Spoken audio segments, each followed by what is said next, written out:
ಸ್ಥಳೀಯ ಚುನಾವಣೆಗೆ ballot paper ಅನ್ನ ಬಳಕೆ ಮಾಡುವಂತ ವಿಚಾರಕ್ಕೆ ಸಂಬಂಧಪಟ್ಟಂತೆ ಬೀದರ್ನಲ್ಲಿ ದಿನೇಶ್ ಗುಂಡೂರಾವ್ ಅವರು ಇದಕ್ಕೆ ಪ್ರತಿಕ್ರಿಯೆಯನ್ನ ಕೊಟ್ಟಿದ್ದಾರೆ.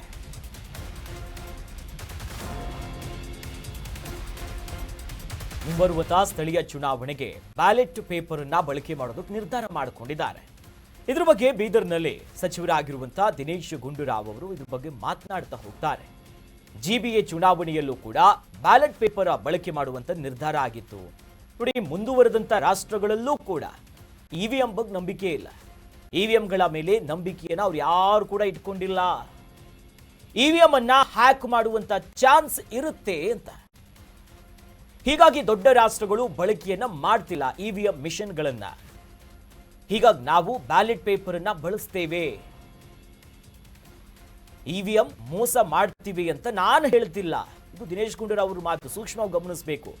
ಇವಿಎಂ ಬಗ್ಗೆ ಈಸಿ ಪಾರದರ್ಶಕವಾಗಿ ನೋಡಿಲ್ಲ ಎಲೆಕ್ಷನ್ ಕಮಿಷನ್ ಅಂತ ಬೀದರ್ನಲ್ಲಿ ಈ ರೀತಿಯಾಗಿ ಪ್ರತಿಕ್ರಿಯೆ ಕೊಡ್ತಾರೆ. ನೋಡಿ, ಮುಂಬರುವಂತ ಜಿಬಿಎ ಚುನಾವಣೆ ಇರಬಹುದು, ಸ್ಥಳೀಯ ಚುನಾವಣೆಗಳು, ತಾಲೂಕ್ ಪಂಚಾಯತ್, ಜಿಲ್ಲಾ ಪಂಚಾಯತ್, ಗ್ರಾಮ ಪಂಚಾಯತ್ ಚುನಾವಣೆ ಇನ್ನೇನು ಬೆರಳೆಣಿಕೆಯ ತಿಂಗಳಲ್ಲೇ ಎಲೆಕ್ಷನ್ ಆಗುತ್ತೆ.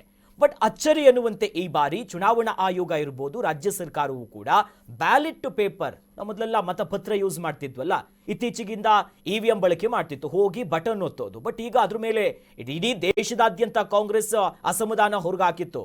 ಹಾಗಾಗಿ ಮುಂದುವರೆದಂತ ದೇಶಗಳಲ್ಲೂ ಕೂಡ ಇವಿಎಂ ಬಳಕೆ ಮಾಡೋದಿಲ್ಲ, ಹಾಗಾಗಿ ಬ್ಯಾಲೆಟ್ ಪೇಪರ್ ಅನ್ನ ನಾವು ಬಳಕೆ ಮಾಡ್ತೀವಿ ಅನ್ನೋದಾಗಿ ಹೇಳ್ತಿದ್ದಾರೆ. ನೋಡಿ, ಇವಿಎಂ ಬದಲಿಗೆ ಬ್ಯಾಲೆಟ್ ಪೇಪರ್ ಅನ್ನ ಬಳಕೆ ಮಾಡೋದಕ್ಕೆ ಯಾವುದೇ ಆಕ್ಷೇಪ ಇಲ್ಲ.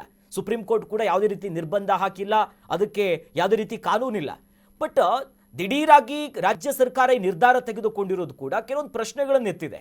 ಈ ಹಿಂದೆಯೂ ಕೂಡ ಕೆಲ ಸುಪ್ರೀಂ ಕೋರ್ಟೇ ಮುಂದಾಗಿತ್ತು ಹ್ಯಾಕ್ ಮಾಡಿ ತೋರಿಸಿ ಯಾರಾದರೂ ಅಂತ. ಬಟ್ ಎಲ್ಲೂ ಕೂಡ ಹ್ಯಾಕ್ ಮಾಡೋದಕ್ಕಾಗಿಲ್ಲ. ಆದರೆ ರಾಜ್ಯದ ನಾಯಕರು ಮಾತ್ರ ಬ್ಯಾಲೆಟ್ ಪೇಪರಲ್ಲೇ ಚುನಾವಣೆ ಗೆಲ್ಲೋದಕ್ಕೆ ಟೊಂಕ ಕಟ್ಟಿ ನಿಂತಿದ್ದಾರೆ. ಹೇಳ್ತಾ ಇರುವಂಥದ್ದು ಕೆಲವು ವಿಚಾರದಲ್ಲಿ ಇವತ್ತು ಯಾವುದೇ ಒಂದು ಎಲೆಕ್ಟ್ರಾನಿಕ್ ಐಟಮ್ಮು ಅದಕ್ಕೆ ಅದರಲ್ಲಿ ಹಸ್ತಕ್ಷೇಪ ಮಾಡೋದಕ್ಕೆ ಅವಕಾಶ ಇರ್ತದೆ ಅಲ್ವಾ? ಒಪ್ತೀರಾ ತಾನೆ? ಅದಕ್ಕೋಸ್ಕರ ಆ ಥರ ಇದ್ದಾಗ ಅದರ ಬಗ್ಗೆ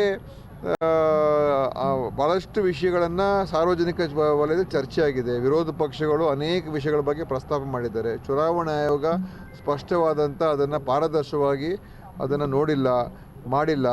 ಇದುವರೆಗೂ ನಮ್ಮ ಸಮಸ್ಯೆಗಳನ್ನು ದೂರ ಮಾಡಿಲ್ಲ. ನಾನೇನು ಇವಿಎಮ್ಮಿಂದ ಮೋಸ ಆಗ್ತಾ ಇದೆ ಅಂತ ನಾನು ಹೇಳೋಕ್ಕೆ ಹೋಗಲ್ಲ, ಆದರೆ ಸಂಶಯಗಳಿದೆ ಅಷ್ಟೇ. ಅದರಿಂದ ಬ್ಯಾಲೆಟ್ ಪೇಪರ್ ಮಾಡಿದ್ರೆ ಆ ಸಂಶಯಗಳು ಇರೋದಿಲ್ಲ.